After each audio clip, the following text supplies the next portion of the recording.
Welcome to Series 4, Episode 4. First jab and unconference. First jab at an unconference? No. I was going to talk about unconferences and events and different types of events and blending, but at 10 o'clock today, I was in a friendly meetup talking to people about when they're getting their second jabs, and I had to forlornly say, I've not had my first jab. And lo and behold, the phone rang and the doctor's surgery said, could you come in at 11:40 for your jab? I was like, yes, I can. And I was in the surgery for 20 past 11. I sat, waited patiently in line, went in and had my jab, which was brilliantly explained in terms of there's nothing to worry about. If you don't feel the same as you usually do, keep an eye on it. And if it gets a little weird, get in touch with them. I can do that. I'm quite in touch with how weird my body is anyway. So I came out of the jab. We were asked to sit for 10 minutes, which I think is probably a precautionary, just in case you kind of get a bit dizzy or after having the jab. And I looked at my clock, looked at my phone to write an entry for today's blog post, and it was 11:43. So it's a well-oiled machine over there at the Long Eaton Medical Centre. So I've had my first jab. A lot of people have been worried about it. I always feel worried about going blindly with the flow of what everyone else is doing, because I like to have a bit of thought and individualism about what I'm doing, but I think needs must. And actually coming out of it, I felt that we were all then going to be on an even keel when we go into non-lockdown. So yes, I've had my first jab and should have done this before talking to lots of people. If you are hard of hearing or would like captions, apologies for not doing this right at the beginning. StreamYard itself does not have closed captions. YouTube Live does not have native closed captions. It generates after. Facebook might do, I think, and I don't think Twitter does, but if you are using your Chrome browser, you can go to Chrome settings, advanced, accessibility, and live captioning. You will need to restart your browser, come back, and it will start captioning for you. I really love this feature. It's not perfect, and I don't think it should be a get out of jail free card for any developers wanting to build platforms that are accessible. But I think this is a really good step before we start asking for BSL video feeds as standard and additional audio channels for audio description. So I hope that is helpful. Events. My background is in theatre. So my first events that I created were stage events, stage shows, variety shows, pantomimes. I never really did many plays until I was at secondary school. So a lot of my early kind of performing experience was variety shows with a Grantham-based little, I don't know, amateur dramatics organisation called Variety Ventures. I'm very fond members of Variety Ventures, very fond memories. So from there, doing A-level and doing plays, and in my A-levels doing plays, I moved straight away into doing devised work. The group I worked with during my A-levels, we were very much devising driven. We had musicians in the group, we had writers. I was very focused on the technical side of theatre. So because we all had to do multiple jobs, we tended to find ourselves building the sound desk and the lighting desk actually into the sets so that we could perform and operate. So it became, you know, a devised environment. A lot of the pieces that we did were devised. And I'd like to think that we weren't too bad, because we did end up being selected for the Lloyds Bank Theatre Challenge. So the last time I performed on stage, actually no, the second to last time I performed on stage or in a piece, was on the Olivier in the National, and it was a phenomenal experience that I will never forget. It seems a very long and distant past now, but from there we were asked to go to Australia and represent the UK in the theatre challenge in Perth, Australia. So I got to fly for the first time. Yes, my first flight was all the way to Australia via Hong Kong, and I performed there, and it was a devised piece, and we scripted it, and we had to then rewrite the script in form so that the stage managers and the theatres could actually follow our script. We were actually quite good at sticking to the script, and we were very well rehearsed. But that was really the foundation of what theatre meant to me. Theatre is about telling stories, but telling stories where the storyteller immerses you in your environment. So where we were devising and building the operational element of that into our own world, I like to think that we really brought our audiences to a point in time where they experience that, and then you'd go away, and if you've created a piece that provokes thinking, that's the power of theatre. It's not necessarily the magic and majesty and spectacle of being in the auditorium. Really, for me, the power of theatre is how long after the piece of theatre can you keep somebody thinking about it, and does the act of hearing that story change something in you? Really powerful thing, art and music and theatre. And I think looking through history, it's one of the reasons why a lot of authorities were very frightened of it. It was censored in various ways throughout history because people with a voice are actually quite dangerous, especially if those people with voice have credibility. And we're entering an interesting era where we've had a year of digital and being able to see what people are doing. How are we going to then relate to people going out of digital into physical? The people that our influencers are going to have changed. The people that we encounter for the first time are going to have changed. The people that we encountered before with new people coming into groups will be a new entity. How are old groups going to form and adopt and encompass new thinking? So I'm really looking forward to developing the work that I want to go forward and do as a producer with that in mind, thinking of taking work to physical spaces that wouldn't necessarily have work, but also bringing in all of the digital stuff that I've been doing to engage an audience. So it might not necessarily be technology for the set and showing. I think a lot of the traditional technologies of theatre are very rooted in an analog, and I don't want to take away the magic and the weight of the content with a spectacle. It needs to be right. But the audience being able to attend through a digital portal, now that is something that I really want to continue, to be able to extend an audience that would normally only be 20, 25 to an additional 20, 25 and still maintain that intimacy within a space.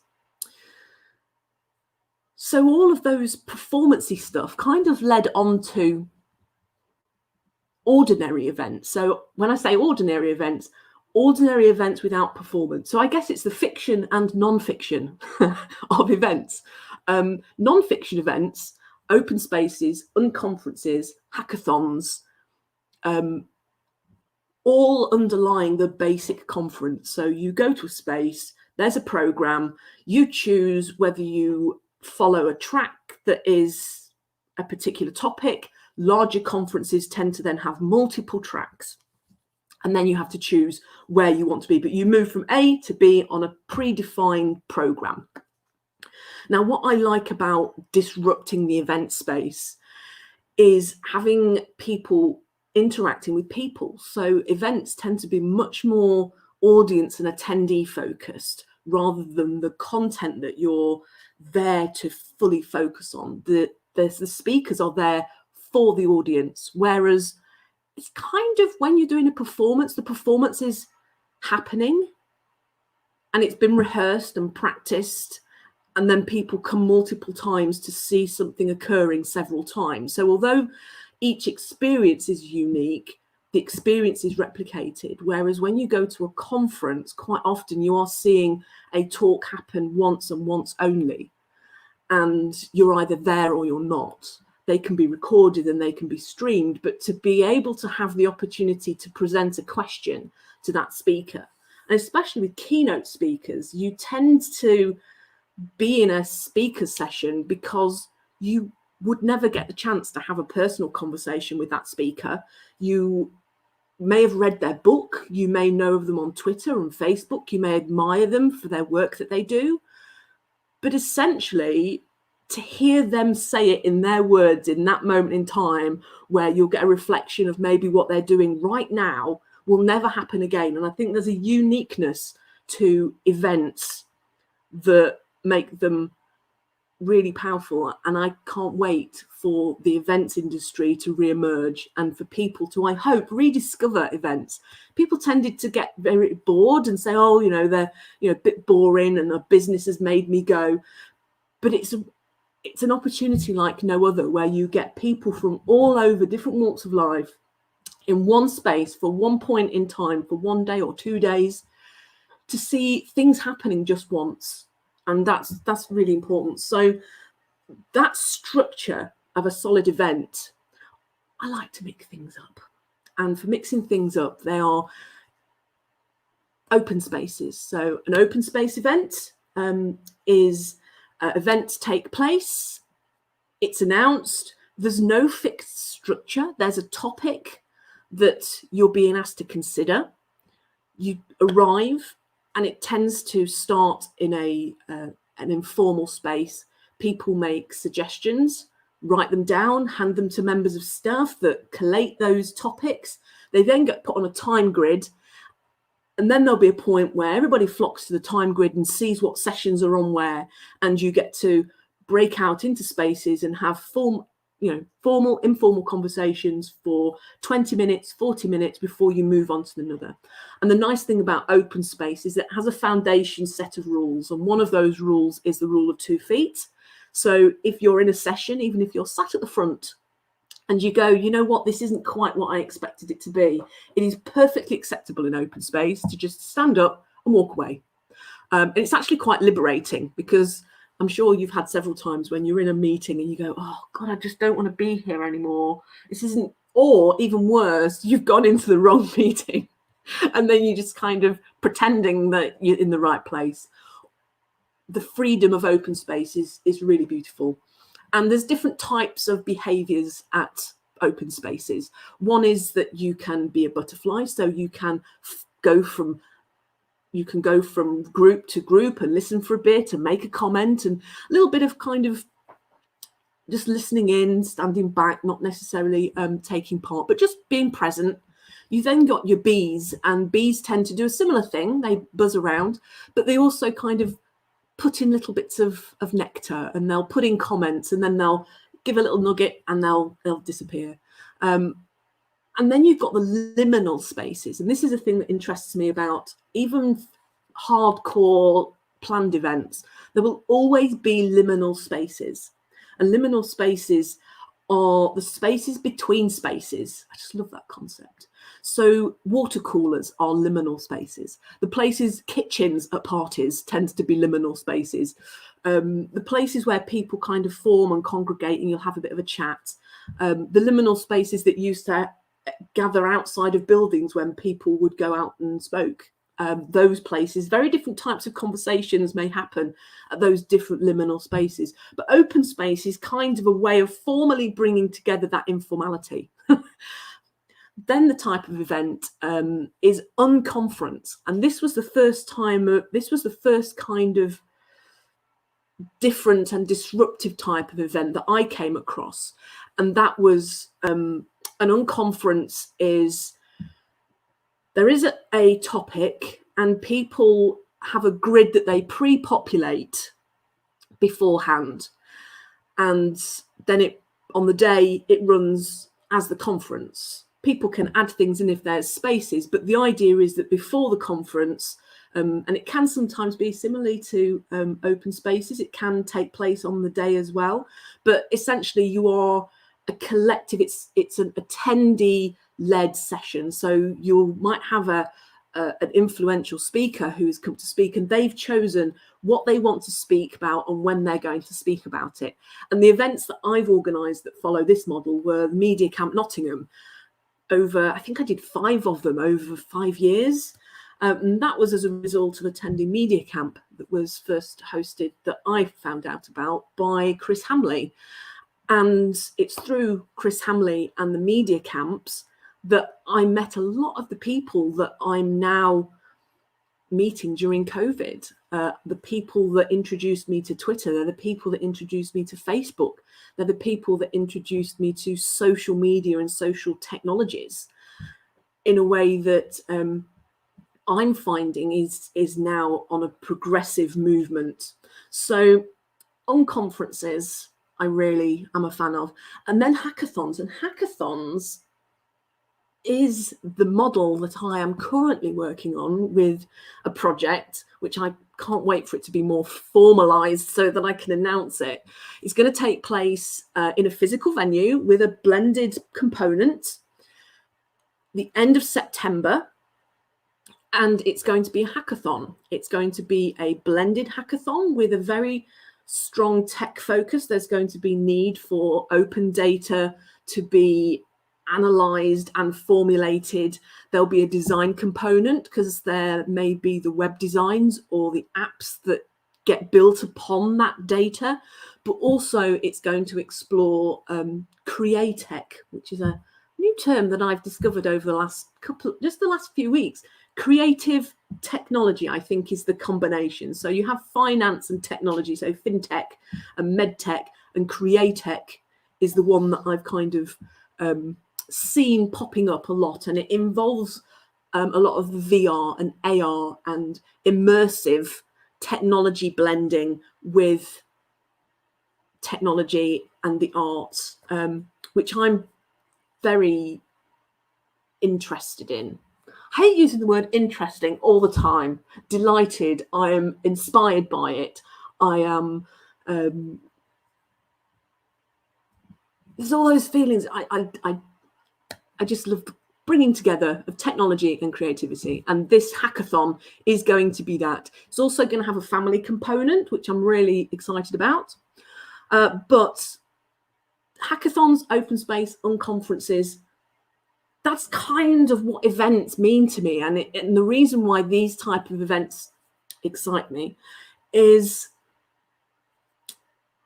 it's about the audience, it's about the attendees, and about the experience that the organisers can curate around who attends. The one thing in open space that I really like is that the people who attend are the right people to attend. And that for me says a lot. People will miss it. They might not be able to turn up, but ultimately the people that end up being there are the right people to be there. So I'm just going to give you a couple of examples. It just gives me the opportunity to, let me just do a little screen share for you. Here we go. And I'm going to do my Chrome tabs. No, I'm going to do window application, and I'm going to do Chrome. So we may go shooting into the distance here. We do go just zooming into the distance. But when I change my tab, you'll see the tab. So the first one I'm going to show you is Devoted and Disgruntled. And Devoted and Disgruntled is an open space. So this is the epitome of open space to me. And this is just a fabulous photograph. This happens all the time. Every time I've been, there have been these sizes. I cannot wait to be in that circle again. The way Devoted and Disgruntled have pivoted to digital is using something called Kiko. And this kind of circle thing with like over 100 people has happened in Zoom and using Kiko Chat as breakout spaces. So D&D has continued. As I say, D&D run on a non-for-profit basis, help us keep open space for all, including deaf, disabled and disadvantaged participants. One of the things I love about D&D is that as an events organizer, I get to go to an event that is so well organized that I can learn more about how to organize an event by attending their events than going on a workshop that will tell me how to organize events. Just absolutely stunningly executed. They accommodate all of the different accessibility requirements. So if you're not quite sure how to integrate accessibility into your event, attending a D&D event is a perfect opportunity, because they have ropes, gaffer tape down onto the floor, which when I saw it, I thought, what's that for? And kind of ended nowhere. But of course, it's for blind canes to be able to click around the room. Brilliant. They had live transcription where there was a projection screen up, and they actually had someone from a company listening in who was actually doing real-time typing for the entire main sessions. There was also a little corner with BSL interpreters where those that needed BSL could sit in that corner or take a BSL interpreter with them to a session. There's also at the toilets having speakers that announce where they are, and also having the gender neutral spaces in practice. All of that stuff, to be at an event where that's all there, it's really quite wonderful to see how that can fit into your thinking. So D&D, wonderful. Let's just see upcoming events, just so that I can give you that. So the next one that they've got coming up, 28th of April, time to vent and a time to revive, a conversation for parents and carers working in the arts during the pandemic. So that is your topic. What people would then do is turn up in the same way as, let's go to the front page. This, interestingly, I expect that will be in Kiko, but I will put the link to that event in the show notes if you're interested in that. So the next one, I want to give you an example. I will zoom into bringing you back into here. So that was Devoted and Disgruntled. I can Devoted and Disgruntled, put me back on screen for a bit.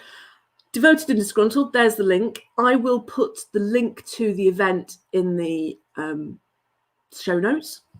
So the next example is an Unconference, and this again is something that's happening right now. So it started yesterday. I attended a opening session where people could find out if the sessions that they're thinking of happening are relevant and put them on the site. So what I'm just going to do is, again, I will pop back into the shooting into the screen. So there we go. The screen, one there. Let's do the full one. There we go. So here we have D plus E. So it's Design and Economics Unconference. And I was made aware of this by Ava Pascoe, who runs Cyber Salon, who I've done some live streaming for events over the years. And whenever I would go down to London for one meeting, I would always look to see if things were happening in London that I could build a 3-day program out of to be able to stay places. And if Ava was doing an event with Cyber Salon, I would always make sure that I would get to those events. They were really great. So her recommending that I take a look at this, I was interested. Please do put alternative words for interested at the end of sentences that I might be able to use. I'm going to have to look at a thesaurus. So this event it's started already. This is the website. Again, there'll be a link in the show notes. They're looking to build a resource before, during, and after the Unconference. So I like this blending into digital now, where conversations can take place on digital. And although the sessions are digital, ultimately in the future, they can be physical as well. So if you can only go for one day, there may be second days that you can participate in things online because you've only got one day to go somewhere, or you get down there and you need to spend more time in your accommodation than you anticipated, or you want to go out and see the city, but actually you could sit in a cafe and check in, and then in the evening you could join people for a drink. There's all sorts of blending that is more than just polaric ones and zeros. So they've got how to participate. There's live materials. They want to make new connections. So this is the thing, running a session will help people to run sessions using whatever technology and platforms suits the conversation, whether they require somewhere to collaborate or document or record or video call. The group will respond to anyone who emails them and help them get the best place. But this is the nice thing about this site, is that video chat you could use. They suggest Jitsi, free open source, Zoom, Google Meet or Skype. So whichever one you're most comfortable on. Collaborative documents, you might want to use Google Docs, Etherpad or CryptoPad. And if you haven't used them before, links to go and check them out. Shared whiteboards and diagrams. This is something that I've been asked for an event I'm doing in May, is to give the audience a space to collaborate. They've actually made a request to me to provide that. So I already knew about Jamboard. I hadn't used Miro or Mural, but I've also been put onto Padlet, which is another type of one. So that's something that events commissioners are starting to be interested in. So, they give you all that information. So the sessions, just take this is a very standard kind of experience of an unconference. And I think where an open space is probably the creative side and is much more emotionally flowing, and there's much more empathy and sympathy between the organic nature of an event. An unconference has much more structure. So if you prefer structure, unconference is for you. If you're happy to be a little bit more organic and spontaneous, you might feel that, tracking down an open space is nice for you. But at all of these, the events organizers tend to be looking out for the attendees. So you can always go and ask for a quiet space, or you can go and ask questions about what you're supposed to be doing, telling people that it's your first time. So, but this is their session grid for design and economics. This is being organised by Ravensbourne University. It's in London. I think it's Greenwich Way. I attended MozFest many years ago at their venue. So they've got a technology vibe with fashion going on, I think, is kind of the crossover. And now they're working with a syllabus that is getting design to also integrate with what's going on in economics. So there's some interesting conversations. I know I want to look at some of the sessions. I will drop in and listen and try and get a sense of what this design and economics combo is about, and hopefully have some conversations.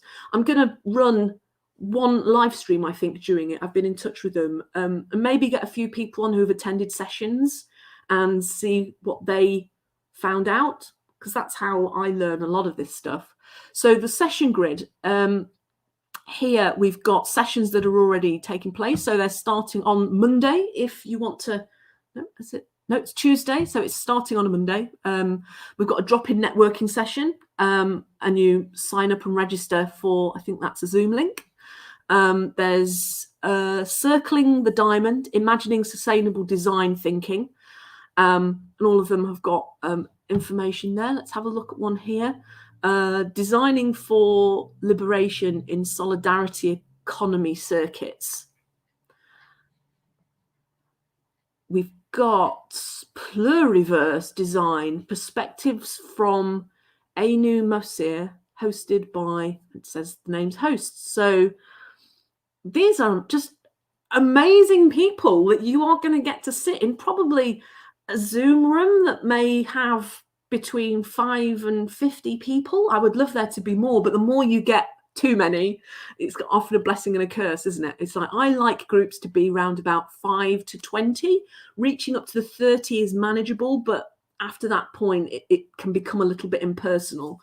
But these are the sessions that are already here. And if you wanted to create a session, now I haven't done this before. So first of all, I think, well, do I click? No, you don't click there. So I will look up at the top here and it tells me you can view that as a list. Or if you want to host a session, contact us through Twitter or email. So email or add your session directly onto this form. So you could click the link. It will take you through to their Twitter. So you could get in touch with them through Twitter, or you could use that email on there. But ultimately, you think, well, what's this all about? Why are they doing it? And for the Design and Economics Conference or Unconference, it's about collecting knowledge. It's about collecting new ideas. It's about people having the opportunity to voice ideas maybe for the first time. Things that are a little off field, if they're academic, they haven't reached the point at which they can be academic premises or papers or how academia works. I'm more of the events side than the academia side. But yeah, they are putting together and they want to add to this resource. So economics of design, how I built a toaster from scratch, the origins of wealth, the recovery needs to a full-scale economic renewal, performative dynamics in designerly economics. So if you have an interest in design, whether that's website design or app design or graphic design, anything that you are forming visions of things that need to have an integrated economy thinking. I mean, economy, business, it's a practice in itself, but I think it's a very interesting one. So if you want to attend that, do look out for it. I will put the links in the description below.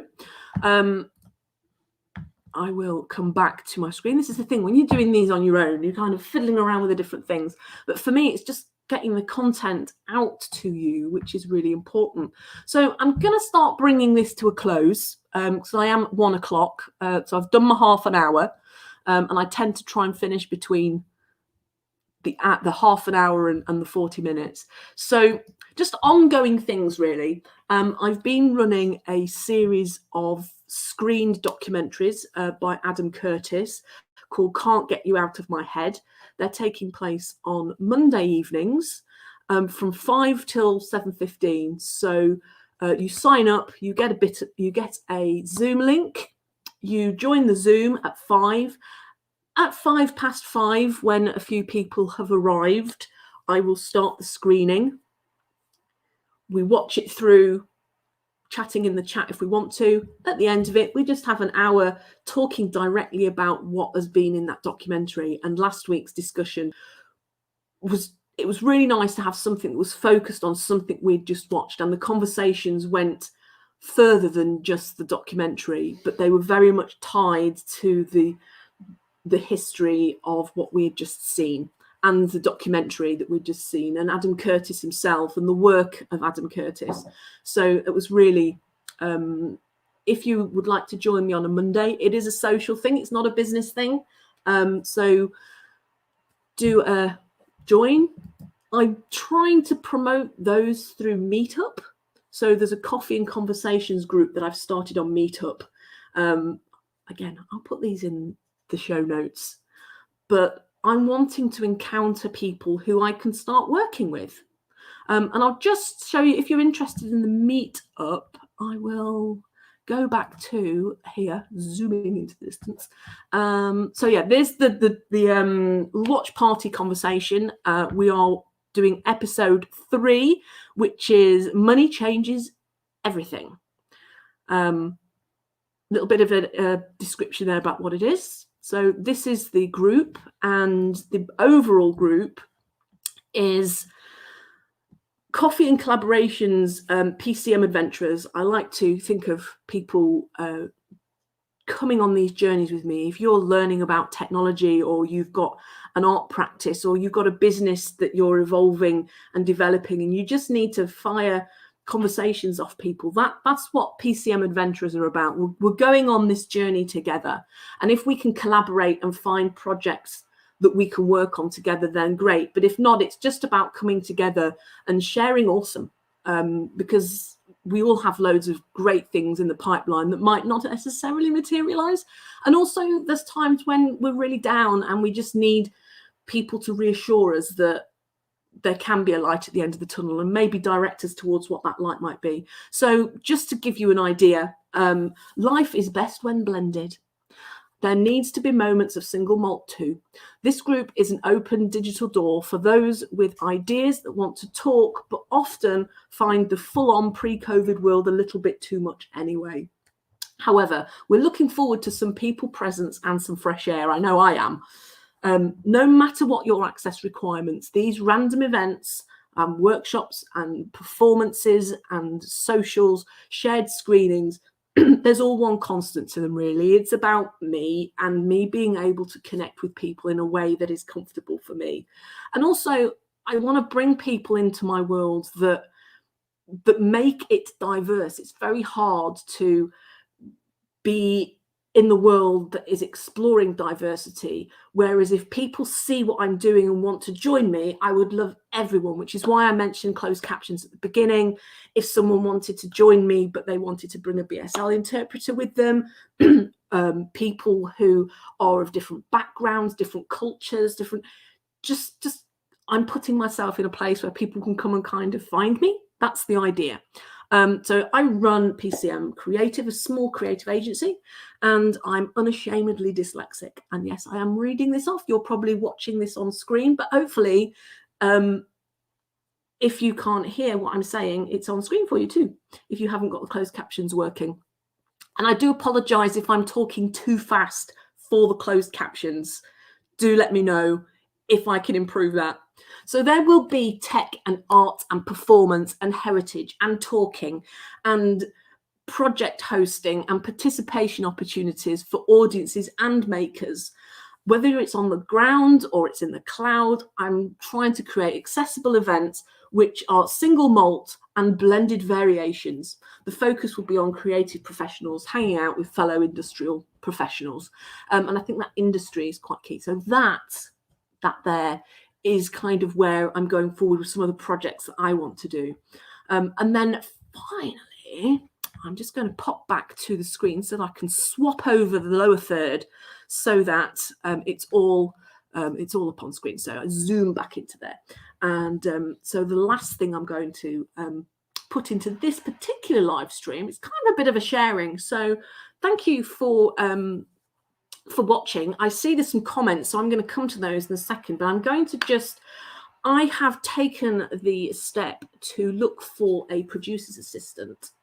I've done producer assistant for a producer, and it was and is a great experience, and I'm still continuing to support that producer. But it's made me realize that there's things that I'm doing on my projects that I really need some assistance with, that I can work at. But as a dyslexic, I think there's probably people who can do it faster, and I would love to have the opportunity for people to assist me in the way that I'm assisting a producer, so that you might learn how you can engage your own assistant. I think it's so hard to work out how you scale when you're an entrepreneur and when you're a creative sole trader.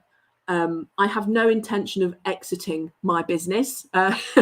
Exiting for me is a very different thing from exiting business, and it'll come at the end of my life, and that will be something that may have a legacy written about it. I don't know, but it's certainly not in the same vein as entrepreneurialism and business-y exit strategies. So I'm just going to flip back to the screen there, because I have done my very first LinkedIn, hey, I've got a little bit of a job. I'm not an HR person. I'm not very good at articulating what I want or need. But what I have learned over the last couple of weeks of going through some quite distressing job deadlines that I've had to let go because I can't accommodate in the balance of things. I think work-life balance is important. And I just wanted to be kind to myself. So this is the job that's out there. And I've had 2 responses so far. So I'm quite excited to be able to meet people and see if I can integrate them into the way that I'm doing things. So PCM's founder and projects producer is looking for a marketing and social media person for an eclectic selection of commissioned, creative and social technology jobs. That will have looked awful in the closed captions. Requirement is to be comfortable putting events on Facebook, creating campaigns with MailChimp, and managing audiences resulting from Eventbrite. So it's quite vague, but I'm very specific about what I need to be done. Writing press releases and case studies would be an advantage, but not essential. So that essentially is looking for something that I am looking for. So with that, I will come back full screen. Let's have a look. I will say, if you're watching on YouTube, do subscribe to the channel. If you're watching through Twitter, do follow me on Twitter at PCM Creative. If you're on Facebook, do like the Facebook page. And I'm going to have a look to see what comments are. Oh, Mike, thank you so much. Mike Beardmore has watched a few of these live streams, and it's so nice to know that there is an audience location. So thanks, Mike. Yes, a list of words. Thank you. I can put these words up. Absorbing, engrossing, fascinating, gripping, intriguing, newsworthy, riveting, unputdownable. Unputdownable, I like that. That's kind of it's got an analog component to it, but can digital stuff be unputdownable? It's like Zoom. I like those. Thank you so much, Mike. And then I've got exciting and stimulating. And yeah, I'm going to have a look at Jamboard. As you've put that down there, Mike, I'm going to take a look at that. So thank you for those comments. It's just so nice to know that somebody's there, because I do these because it's important for me to engage the camera. It's important for me to just fiddle around and get the content out, because I certainly am not lacking in content. A lot of it is, how do I pull it together fast enough? Which is why I'm hoping when I find an assistant, I can put some case studies and some press releases together to start kind of sharing and bringing in new people that will be able to join and commission me to do stuff, probably in 6 to 8 months' time. It's like right now, for the next 8 months, 8 to 10 months, I'm happy. But if I can engage someone to help me during that time, so that I can come out of 10 months' time and be able to do much more physical and blended stuff, because I think I don't want to lose that blend. So if you want to get in touch with anything that's been in the show today, production office at pcmprojects.co.uk, please do email me. And I have been daily blogging, just a couple of days, but I'm not being harsh on myself. When I find a day that I know I'm not going to blog, I will kind of be easy on myself and go, okay, I will just let this day pass. And actually that is because mindfulness is the reason for those blogs, and it's the reason for me mediating and moderating the pace at which I go through my day-to-day. Being able to just decide that you're going to not do something on a day and then start the next day is actually a really good loop to have there. So I was really pleased that is still happening. And that just kind of leaves me to say, have a great week. I hope you've had your first jabs. If you haven't, do be patient. I sat back and my doctor did get in touch and I did get it. We are going to be leaving lockdown, but please don't dismiss the digital experiences that you've had, the platforms that you've been able to engage with, the ones that you've been forced to engage with. Which ones do you like? Which ones do you not? Which ones would you like to be changed? Is there a platform that you used pre-COVID that you wish had been adopted that wasn't? Those are the sort of conversations that I really want to have. So check out the show notes. Do take part in the Design and Economics Unconference. I will put the link to the Devoted and Disgruntled open space that's taking place at the end of April. And with that, I will raise my mouse to the end broadcast and say thank you very much and see you next week.